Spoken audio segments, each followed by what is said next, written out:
কেমন আছো তোমরা সবাই? দেখো, আজকে আমরা নিয়ে এসেছি ভারতের সেকেন্ড পার্ট। ভারত এই চ্যাপ্টারটি খুবই গুরুত্বপূর্ণ। মাধ্যমিক, উচ্চ মাধ্যমিক, কলেজ, চাকরির ক্ষেত্রেও কিন্তু এই চ্যাপ্টার থেকে প্রচুর প্রশ্ন আসে। দেখো, আমরা ভূগোলের মধ্যে এই যে ভারত চ্যাপ্টারটি এমন ভালোভাবে পড়ব, ছবি সহকারে পড়ব, যাতে আমাদের আর কোনো অসুবিধে না হয়। খুব ভালোভাবে ভিডিওটির সঙ্গে থাকো। এর ফার্স্ট পার্ট যদি না দেখে থাকো তাহলে তোমরা ফার্স্ট পার্টটা দেখে নাও, আর না হলে পরে এই ভিডিও দেখার শেষে ফার্স্ট পার্টটা দেখতে ভুলবে না কিন্তু। চলো আমরা শুরু করি। তাহলে আজকে আমরা যেই চ্যাপ্টারটি দেখতে যাচ্ছি সেটি হচ্ছে ভারতের অক্ষরেখা এবং দ্রাঘিমা রেখাগত বিস্তার এবং এর অবস্থান। তাহলে ভারত আছে কোথায়? এটা আমাদের পৃথিবী। এই পৃথিবীর মধ্যে একটা ছোট্ট অংশ হচ্ছে ভারত। ঠিক আছে, পরের স্লাইডে দেখি। আমরা শুরুর থেকে শুরু করছি। যারা জানো তারা জানোই, যারা জানো না তারা আবার নিজেদেরকে ক্লিয়ারিফাই করে নাও। এটা নর্থ, সাউথ, ইস্ট, ওয়েস্ট, উত্তর, দক্ষিণ, পূর্ব, পশ্চিম। দেখো, এই যে আমাদের উত্তর, দক্ষিণ, পূর্ব, পশ্চিমের মধ্যে আমরা যদি ইস্ট ওয়েস্টের মধ্যে নিরক্ষরেখাকে ধরি, মানে 0 ডিগ্রি, তার উপরের যে অংশটি রয়েছে সেই অংশটিকে আমরা বলবো কি নর্দার্ন হেমিস্ফিয়ার বা উত্তর গোলার্ধ। আর এই 0 ডিগ্রির দক্ষিণের অংশটিকে বলবো দক্ষিণ গোলার্ধ। তাহলে 0 ডিগ্রি থেকে উপরে উত্তর গোলার্ধ, 0 ডিগ্রি থেকে দক্ষিণে দক্ষিণ গোলার্ধ। ঠিক সেরকমই আমরা যদি নর্থ সাউথকে মিডল লাইন ধরি তাহলে পরে এই অংশটিকে বলবো পূর্ব গোলার্ধ, এই অংশটিকে বলবো পশ্চিম গোলার্ধ। গোলের অর্ধ গোলার্ধ। ঠিক আছে, তাহলে উত্তর গোলার্ধ, দক্ষিণ গোলার্ধ, পূর্ব গোলার্ধ, পশ্চিম গোলার্ধ। তাহলে ভারত দেখো কোথায় আছে? এইখানটায়। কোন দিকে? না, উত্তর এবং পূর্ব গোলার্ধে। তাহলে উত্তর গোলার্ধ এবং পূর্ব গোলার্ধে ভারতের অবস্থান রয়েছে। ঠিক আছে, এবারে চলে আসি। এখানে দেখো লেখা আছে, তাহলে ইস্টার্ন হেমিস্ফিয়ার, ইস্টার্ন হেমিস্ফিয়ার এটা পূর্ব গোলার্ধ, এটা পশ্চিম গোলার্ধ, এটা উত্তর গোলার্ধ, এটা দক্ষিণ গোলার্ধ। কোথায় কোন দেশগুলো অবস্থান করছে বা মহাদেশগুলো অবস্থান করছে আমরা কিন্তু খুব সুন্দরভাবে বুঝতে পারছি। আমি এগুলো কেন বলছি, কারণ এখনো অনেকের কিন্তু সমস্যা হয়ে যায়। আমি পড়ানোকালীন কিন্তু দেখতে পেয়েছি এই সমস্যাটা কিন্তু অনেকেরই রয়েছে। তাই কোনো সমস্যা যাতে না থাকে শুরুর থেকে শুরু করে নাও। দেখো, আমরা তাহলে পরে এখানটায়, এটা হচ্ছে আমাদের ভারত, তাই না? আমরা চলে আসি পরে। আচ্ছা, এখানে দেখে নাও, এটা কিন্তু ইকুয়েটর অর্থাৎ নিরক্ষরেখা। তাহলে নিরক্ষরেখা ঠিক কোন দিক দিয়ে যাচ্ছে? দেখো, ভারতের যে একদম দক্ষিণ বিন্দু, সেই দক্ষিণ বিন্দুর থেকে অনেকটা ডিস্টেন্স রয়েছে কিন্তু। ঠিক আছে, তাহলে ভারতের থেকে কিন্তু অনেকটা ডিস্টেন্স রয়েছে যেখানে রয়েছে নিরক্ষরেখা। চলে আসি পরের স্লাইডে।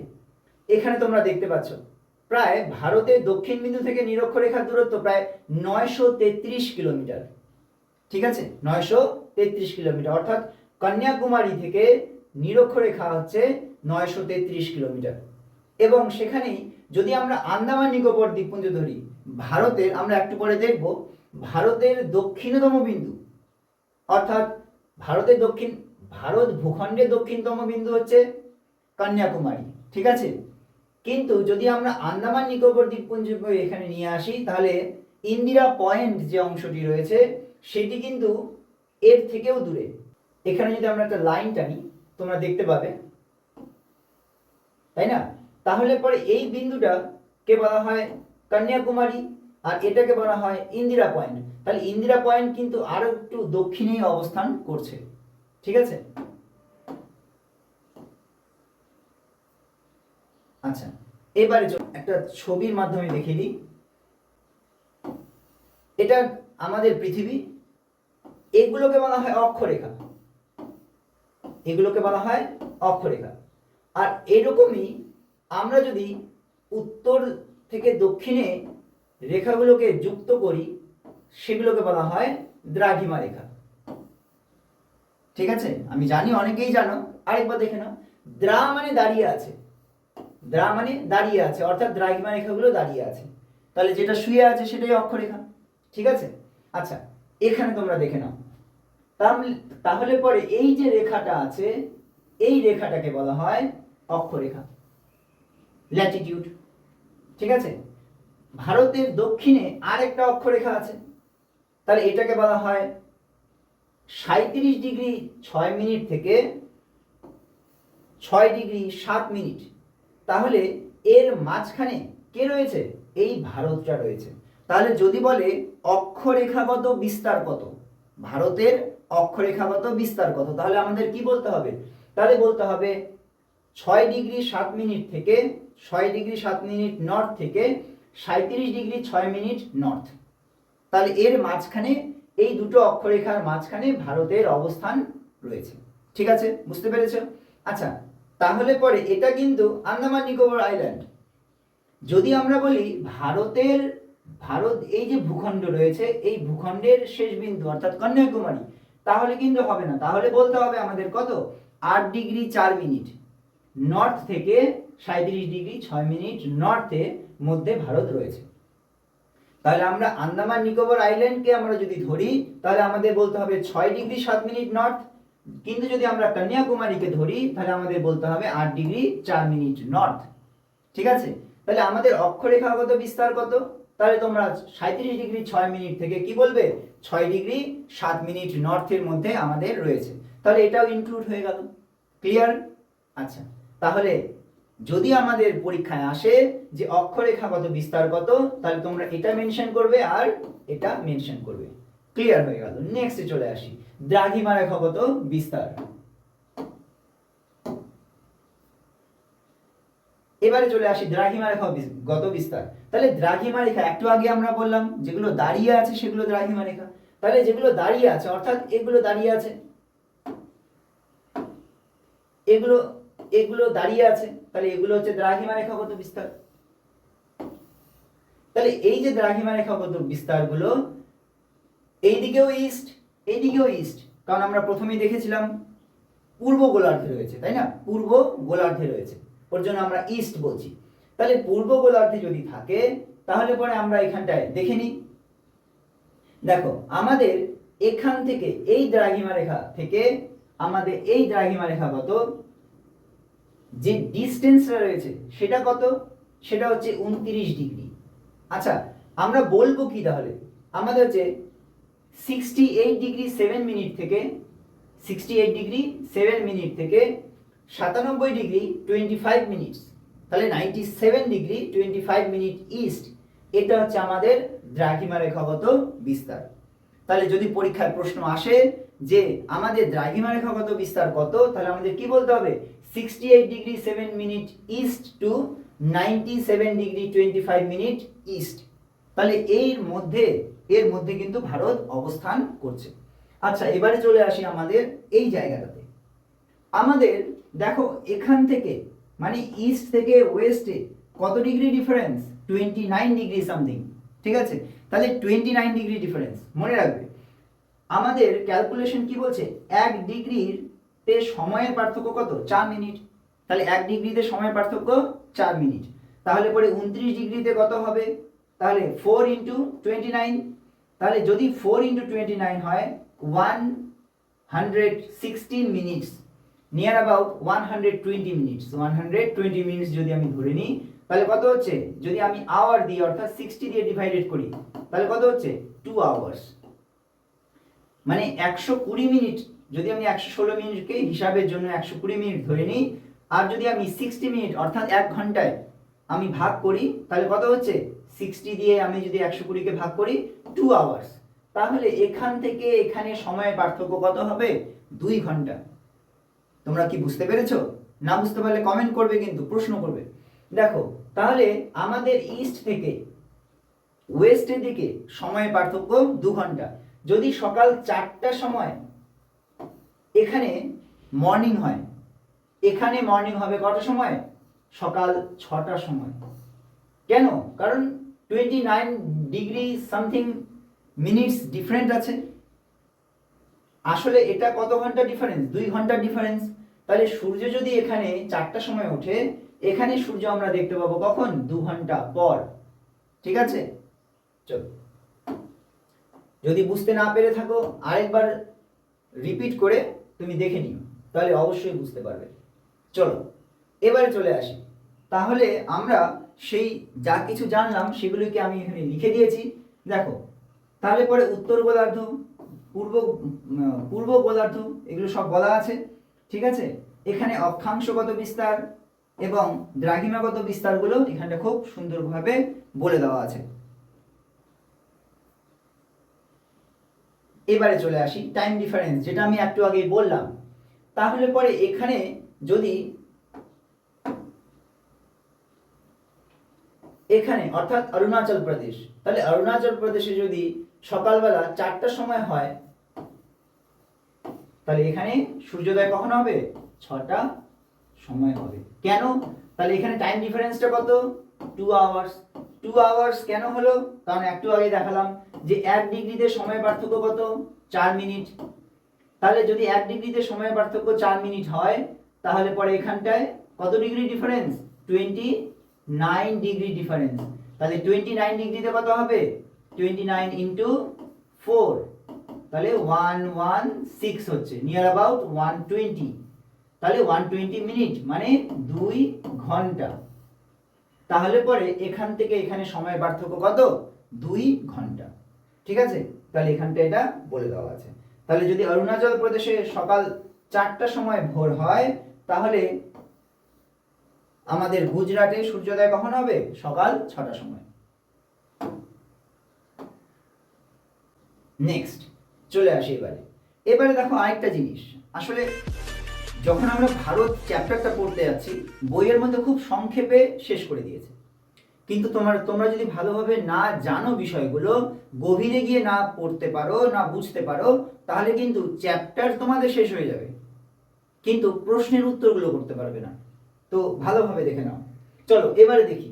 আমাদের ভারতের দ্রাঘিমা রেখা দেখে নিয়েছি, অক্ষরেখাগত বিস্তার দেখে নিয়েছি, কিন্তু আমাদের ভারতের এই যে সময়গত পার্থক্যটাকে ঠিকঠাক করার জন্য, কারণ অরুণাচল প্রদেশে সকাল হচ্ছে 4টার সময়, গুজরাটে সকাল হচ্ছে 6টার সময়, সময়ের একটা বিশাল পার্থক্য হয়ে যাচ্ছে না?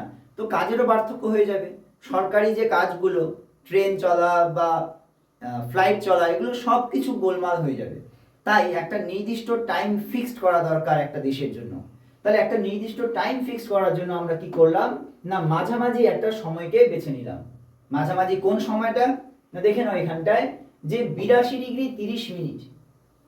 তাহলে দ্রাঘিমা 82 ডিগ্রি 30 মিনিট হলো ভারতের প্রমাণ সময় রেখা। তাহলে আমরা একদম উত্তরপ্রদেশের মির্জাপুর, দেখো উত্তরপ্রদেশের মির্জাপুর এমন একটা জায়গা যার উপর দিয়ে যে দ্রাঘিমা রেখাটা গেছে, এটা প্রায় মাঝামাঝি। তাহলে এদিক থেকে এদিকে মাঝামাঝি যে দ্রাঘিমা রেখাটা, তার মানটা নেওয়া হলো। তার মানটা কত? 82 ডিগ্রি 30 মিনিট। ক্লিয়ার? আচ্ছা, তাহলে এখানে অর্থাৎ উত্তরপ্রদেশের মির্জাপুরে যা আছে, এখানে যা সময় হবে সেটাই ভারতের অ্যাকচুয়াল সময়। এই সময়টাকে ধরে সারা ভারতে কাজকর্মগুলো হবে, ঠিক আছে। এটাকেই কি বলা হয়? প্রমাণ সময়, ভারতের প্রমাণ সময় বা IST, Indian standard time. IST, Indian standard time. Clear? চল আচ্ছা, এবারে এই যে আমাদের যে ইন্ডিয়ান স্ট্যান্ডার্ড টাইম যে আছে, এই লাইনটা কোন কোন রাজ্যের মধ্য দিয়ে গেছে, এটাও পরীক্ষায় প্রশ্ন আসতে পারে, তাই না? পরীক্ষায় অনেক রকম ভাবে প্রশ্ন আসতে পারে, আমি এখানে ক্লিয়ার করে দিয়েছি। দেখো, উত্তরপ্রদেশ, মধ্যপ্রদেশ, ছত্তিশগড়, উড়িষ্যা, অন্ধ্রপ্রদেশ। আমরা ম্যাপের মধ্যে দেখে নিই, উত্তরপ্রদেশ, মধ্যপ্রদেশ, ছত্তিশগড়, উড়িষ্যা আর অন্ধ্রপ্রদেশ। তাহলে এই যে 5টা রাজ্য, এই 5টা রাজ্যের মধ্য দিয়ে এই লাইনটা গেছে। তাহলে এখান থেকে কি কি আসতে পারে? যে পূর্ব থেকে পশ্চিম দিকে সময়গত পার্থক্য কত? কত বলো? 2 ঘন্টা। আচ্ছা, এই 2 ঘন্টার সময় পার্থক্যটাকে ঠিকঠাক করার জন্য, ব্যবস্থাপনা করার জন্য কি করা হলো? মাঝামাঝি একটা দ্রাঘিমা রেখাকে নেওয়া হলো। মান কত? 82 ডিগ্রি 30 মিনিট। আর এই 82 ডিগ্রি 30 মিনিট কোন জায়গার উপর দিয়ে গেছে? উত্তরপ্রদেশ রাজ্যের কোন স্থান? মির্জাপুর। এর উপর দিয়ে গেছে। তাহলে এটাই আমাদের ভারতের কি আইএসটি বা ইন্ডিয়ান স্ট্যান্ডার্ড টাইম, ভারতীয় প্রমাণ সময়। এই সময়টাকেই সারা ভারতে মানা হয়। ক্লিয়ার?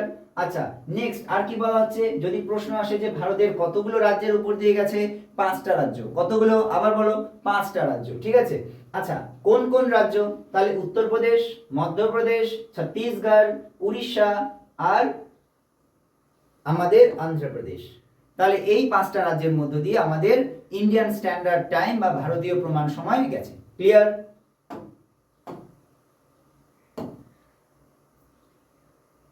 বারবার বলছি, যদি কোনো রকম অসুবিধা হয় তোমরা কিন্তু কমেন্ট করবে, কেমন? আচ্ছা, এবারে চলে আসি গ্রিনিচ মিন টাইম। দেখো, আমরা ইন্ডিয়ান স্ট্যান্ডার্ড টাইম তো বুঝলাম, কিন্তু এটা তো গেল শুধুমাত্র ভারতের সময় নির্ধারণের জন্য একটা সময়, কিন্তু সারা পৃথিবীর জন্য নিশ্চয়ই একটা টাইম থাকবে। তাহলে এটাকে বলা হয় গ্রিনিচ মিন টাইম। কি টাইম? Greenwich mean time. আচ্ছা, তাহলে এই যে এটা হচ্ছে আমাদের গ্রিনিচ মিন টাইম। তাহলে এই টাইমের সঙ্গে আমাদের ভারতের এখানে এই যে প্রমাণ সময় বা ইন্ডিয়ান স্ট্যান্ডার্ড টাইমের কতটা পার্থক্য রয়েছে না 5 ঘন্টা 30 মিনিটের পার্থক্য রয়েছে।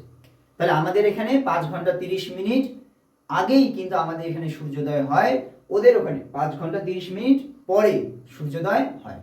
ঠিক আছে। তাহলে তোমাদের পরীক্ষায় প্রশ্ন আসবে যে গ্রিনিচ মিন টাইমের সাথে ভারতীয় ইন্ডিয়ান স্ট্যান্ডার্ড টাইমের পার্থক্য কত, টাইম ডিফারেন্স কত কত বলবে না 5 ঘন্টা 30 মিনিট। ঠিক আছে। আচ্ছা, এখানে আরেকটু বড়ভাবে দেখানো হয়েছে, দেখে নাও তোমরা। এটা হচ্ছে আমাদের গ্রিনিচ মিন টাইম আর এটা হচ্ছে ইন্ডিয়ান স্ট্যান্ডার্ড টাইম। তাহলে এখানে সময় পার্থক্য কত? 5 ঘন্টা 30 মিনিট। আমরা 5 ঘন্টা 30 মিনিট আগেই আমরা সূর্যটাকে দেখতে পাবো, ওরা 5 ঘন্টা 30 মিনিট পরে সূর্যকে দেখতে পাবে। এবারে চলে আসি এখানে। দেখো, আমরা প্রমাণ দ্রাঘিমা রেখা তো আমরা পেয়ে গেলাম, ঠিক আছে, ভারতের জন্য বা ইন্ডিয়ান স্ট্যান্ডার্ড টাইমের যে লাইনটি সেটা পেয়ে গেলাম। এবারে চলে আসি আমাদের ট্রপিক অফ ক্যান্সার। আমরা একটা ছবির মাধ্যমে একটু দেখে নিই।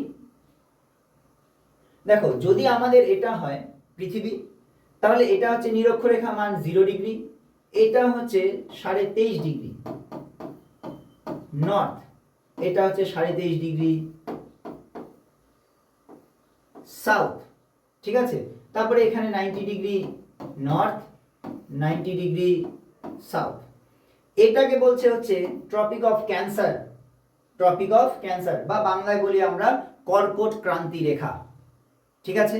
তাহলে আমরা এটাকে নিয়ে আলোচনা করছি, কারণ ভারত অবস্থান করছে এখানে, এখানে ভারত অবস্থান করছে। ঠিক আছে।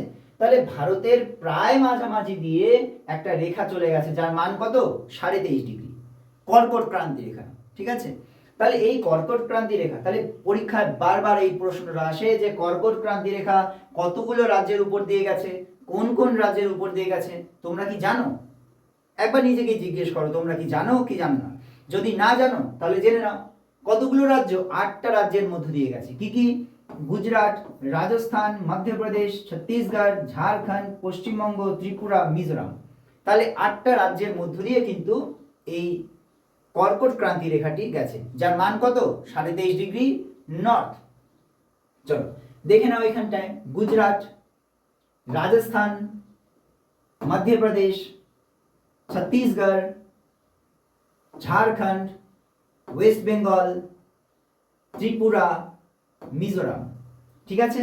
তাহলে 8টা রাজ্য। আবার দেখো, গুজরাট, রাজস্থান, মধ্যপ্রদেশ, ছত্তিশগড়, ঝাড়খণ্ড, ওয়েস্ট বেঙ্গল, ত্রিপুরা অ্যান্ড মিজোরাম।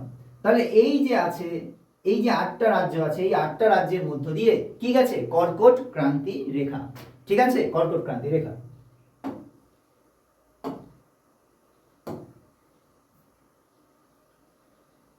এই যে দেখতে পাচ্ছ, আর এই কর্কট ক্রান্তি রেখাটি আমাদের ভারতটিকে দুটো ভাগে ভাগ করেছে, একটা হচ্ছে সাবট্রপিক্যাল, একটা হচ্ছে ট্রপিক্যাল।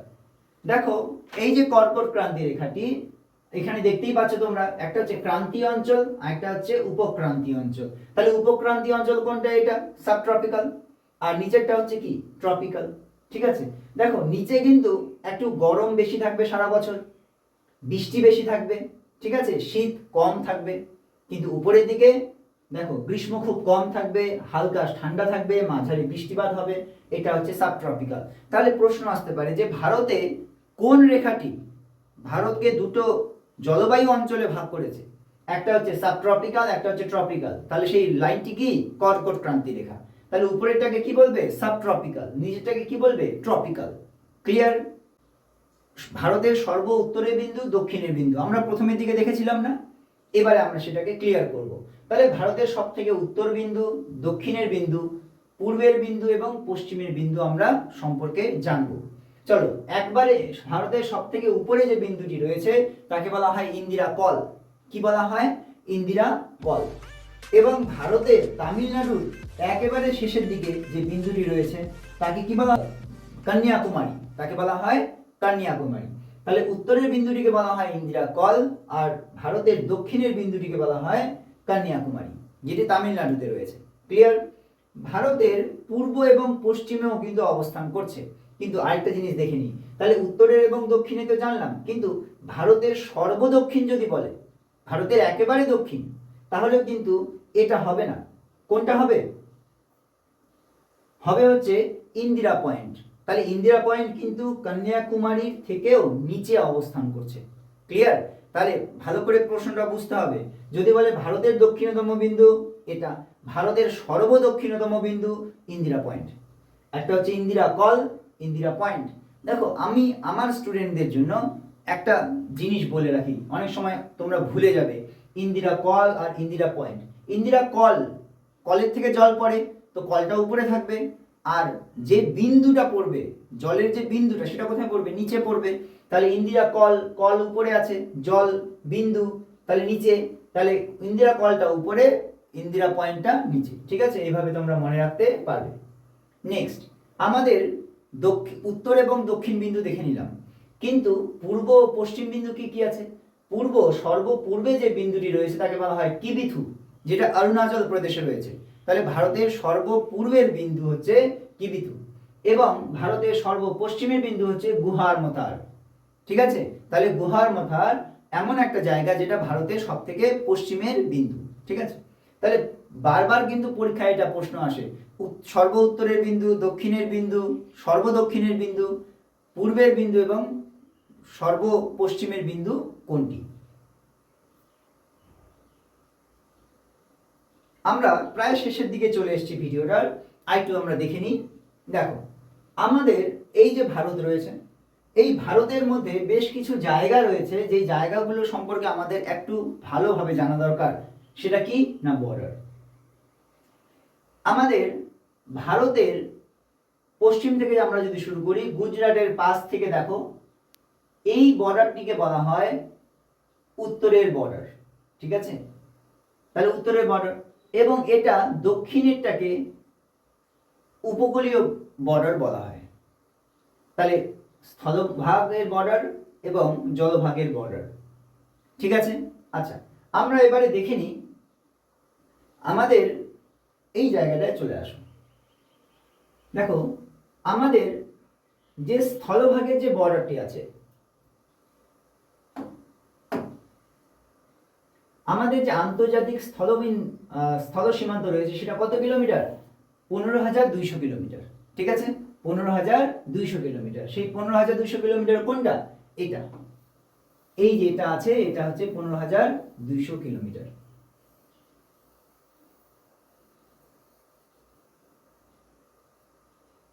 আচ্ছা, তোমরা দেখলে অবাক হয়ে যাবে, পরীক্ষায় প্রশ্ন আসে সব থেকে বেশি বর্ডার শেয়ার করে কোন দেশের সঙ্গে, মানে ভারতের সব থেকে বেশি বর্ডার প্রতিবেশী দেশের সঙ্গে শেয়ার করে কোন দেশের সাথে? সেটা হচ্ছে বাংলাদেশ।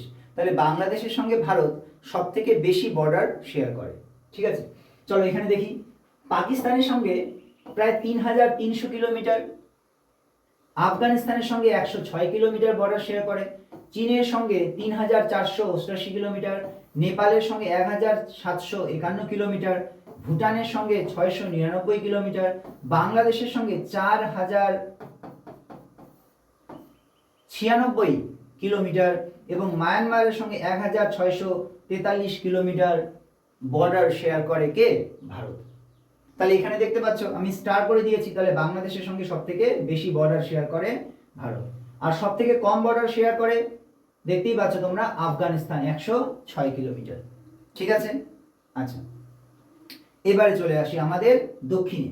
দক্ষিণে কি কি আছে দেখো, আমাদের পূর্ব উপকূল, পশ্চিম উপকূল এবং আন্দামান নিকোবর দ্বীপপুঞ্জ এবং লাক্ষাদ্বীপ। একটু জায়গাগুলো দেখে নিই। পূর্ব উপকূল বলতে এখান থেকে শুরু করে এটা হচ্ছে পূর্ব উপকূল, তাহলে এখান থেকে এটা হচ্ছে পশ্চিম উপকূল, এখান থেকে এটা হচ্ছে পশ্চিম উপকূল আর এটা হচ্ছে পূর্ব উপকূল। ঠিক আছে, আচ্ছা এবারে এই যে এছাড়াও রয়েছে কি আন্দামান নিকোবর আইল্যান্ড। তাহলে এই যে আন্দামান নিকোবর আইল্যান্ড, তাহলে এই যে এখানে যে দ্বীপগুলো আছে তাদেরও একটা বর্ডার আছে এবং এখানে আছে দেখো এই যে লাক্ষাদ্বীপ, তাহলে এই লাক্ষাদ্বীপেরও একটা বর্ডার আছে। ঠিক আছে, তাহলে পরে আমরা একে একে করে দেখি। তাহলে আমাদের পশ্চিম উপকূলে কত আছে? পশ্চিম উপকূলে আছে 3700 কিলোমিটার, পূর্ব উপকূলে কত আছে 2750 কিলোমিটার, আন্দামান নিকোবর দ্বীপপুঞ্জে কত আছে 1962 কিলোমিটার, লাক্ষাদ্বীপে কত 132 কিলোমিটার। আমরা যদি তাহলে 15200 কিলোমিটার এবং 7516 কিলোমিটার যোগ করি, তাহলে পরে আমাদের ভারতের সর্বমোট যে বাউন্ডারি সেটা আমরা পেয়ে যাব। কত দেখে নাও, 22,000 সামথিং। তাহলে কত আমাদের দেখো এই যে, তাহলে উত্তরে কত আছে 15,200 কিলোমিটার, তাহলে এখান থেকে এখানে 15,200 কিলোমিটার, আর আমাদের এখানে কত আছে 7,516 কিলোমিটার। তাহলে টোটাল কত হচ্ছে আমাদের 22,716 কিলোমিটার হচ্ছে আমাদের টোটাল বর্ডার এরিয়া। এখানে লেখাও আছে দেখো 22,716 কিলোমিটার। ঠিক আছে, তাহলে আমাদের কিন্তু আলাদা আলাদাভাবে দিতে পারে, বলতে পারে স্থলভাগে বর্ডার কত, জলভাগে বর্ডার কত। ঠিক আছে, যদি বলে স্থলভাগ তাহলে এটা, জলভাগ বললে এটা। ঠিক আছে, এইভাবে প্রশ্ন কিন্তু আসতেই পারে, তাই আমাদের সবকিছু ভালোভাবে জেনে রাখাটা খুবই দরকার। নেক্সটে চলে আসি, এটা খুবই ইম্পর্টেন্ট। অনেক বইয়ে দেখেছি এটা খুব ভালোভাবে প্রকাশ করে না, আমি এখানে খুব সুন্দরভাবে ছবির মাধ্যমে বোঝানোর চেষ্টা করেছি। এখানে কতগুলো চ্যানেল রয়েছে, এখানে দেখো 10 ডিগ্রি চ্যানেল, এখানে রয়েছে 10 ডিগ্রি চ্যানেল, এখানে রয়েছে 9 ডিগ্রি চ্যানেল, এখানে রয়েছে 8 ডিগ্রি চ্যানেল। ঠিক আছে, আচ্ছা এই জায়গাটা কোনটা? এটা কিন্তু লাক্ষাদ্বীপ আর এটা কিন্তু আমাদের আন্দামান অ্যান্ড নিকোবর আইল্যান্ড। তাহলে এই যে আন্দামান অ্যান্ড নিকোবর আইল্যান্ড আছে, এই আন্দামান অ্যান্ড নিকোবর আইল্যান্ডের মধ্যে দেখো নর্থ আন্দামান, সাউথ আন্দামান, এখানে রয়েছে মিডল আন্দামান। তাহলে নর্থ আন্দামান, সাউথ আন্দামান আর মিডল আন্দামান। ঠিক আছে, এর ঠিক নিচে আছে কি লিটল আন্দামান। তাহলে এই আচ্ছা এরপরে দেখে নাও এখানটায় এই যে গ্রেট নিকোবর। আর আচ্ছা এরপরে চলে আসো এখানটায়, এখানে কাভারাত্তি আর মিনিকয়ের মাঝখানে দেখো এখানটা কি আছে 9 ডিগ্রি চ্যানেল, আর মালদ্বীপস এবং আমাদের লাক্ষাদ্বীপের মাঝখানে আছে দেখো 8 ডিগ্রি চ্যানেল। তাহলে আমরা একটু দেখে নিলাম এখানটায় যে 8 ডিগ্রি চ্যানেল, 9 ডিগ্রি চ্যানেল এবং 10 ডিগ্রি চ্যানেল ঠিক কোথায় রয়েছে।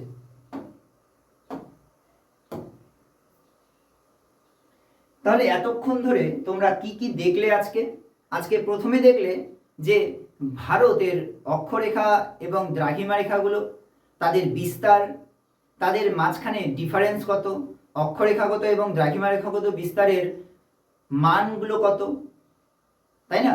আমাদের সময়ের পার্থক্য কেন হচ্ছে, Indian standard time, Greenwich mean time, আমরা এই সমস্ত বিষয়গুলো সম্পর্কে জানলাম। তো এরপরে থার্ড যে ভিডিওটি আসছে সেই ভিডিওতে তোমরা জানতে পারবে যে ভারতের প্রশাসনিক যে ক্ষেত্রগুলো, রাজ্যগুলো কি করে গঠন হলো বা অন্যান্য অংশগুলো সম্পর্কে আমরা জানতে পারবো। এতক্ষণ সঙ্গে থাকার জন্য অনেক অনেক ধন্যবাদ, আর পরের ভিডিওটি দেখতে ভুলবে না কিন্তু। Thank you.